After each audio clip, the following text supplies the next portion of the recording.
అందరికీ నమస్కారమండి. Welcome to my channel. Telangana రాష్ట్ర వ్యాప్తంగా ఉన్న పెన్షన్‌దారులందరికీ కూడా రాష్ట్ర ప్రభుత్వం శుభవార్త అయితే చెప్పబోతుందనమాట.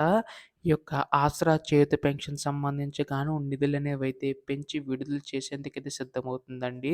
అయితే ఈ యొక్క నిధులు ఎప్పుడు విడుదల చేయబోతుంది రాష్ట్ర ప్రభుత్వం అనేది ప్రతిదీ కూడా ఈ వీడియోలో పూర్తి సమాచారం అయితే తెలుసుకుందాం. పెన్షన్‌దారులందరూ కూడా వీడియోనైతే ఎక్కడ కూడా ఆపకుండా చివరి వరకు అయితే చూడండి. అంతకంటే ముందు కొత్తగా ఎవరైనా మన ఛానల్‌ని చూసినట్లయితే ఛానల్ అయితే సబ్స్క్రైబ్ చేసుకోండి. దీని ద్వారా నేను పెట్టే ప్రతి చిన్న లేటెస్ట్ అప్డేట్ కూడా మీరు ఎప్పటికప్పుడు మిస్ కాకుండా తెలుసుకోగలుగుతారు. అలాగే వీడియోకైతే లైక్ చేయండి. మరికొంతమందికి సమాచారం అనేది తెలుస్తది. ఇంకా ఆలస్యం చేయకుండా వీడియోలోకైతే వెళ్ళిపోదాం. ప్రస్తుతం ఇక్కడ ఆసరా పెన్షన్ సంబంధించి గాను చూసుకున్నట్లయితే రాష్ట్ర ప్రభుత్వం ఈ యొక్క నిధులనేవైతే పెంచేందుకైతే సిద్ధమవుతుందనమాట. అయితే ఆసరా పెన్షన్ స్థానంలో మనకి ఆసరా చేయూత పెన్షన్ అయితే రావడం అయితే జరుగుతుందండి. రాష్ట్ర ప్రభుత్వం అయితే తెలవడం జరిగిందనమాట.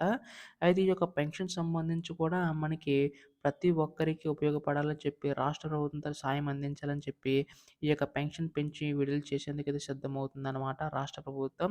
అయితే ప్రస్తుతం ఇక్కడ రూ. 2000 తీసుకుంటున్న వారికి, అలాగే రూ. 3000 తీసుకుంటున్న వారికైతే శుభవార్త అయితే చెప్పిందనమాట.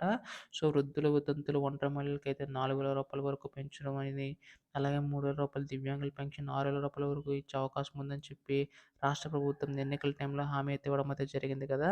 ఇవన్నీ కూడా ఒకటి ఈ యొక్క ఆసరా చేయూత పెన్షన్‌లను అమలు చేసే విధంగా అడుగులైతే వేస్తుందనమాట రాష్ట్ర ప్రభుత్వం. అయితే ఈసారి మాత్రం కేవలం అర్హత ఉన్న వారికి మాత్రమే ఇచ్చే అవకాశం ఉందన్నమాట.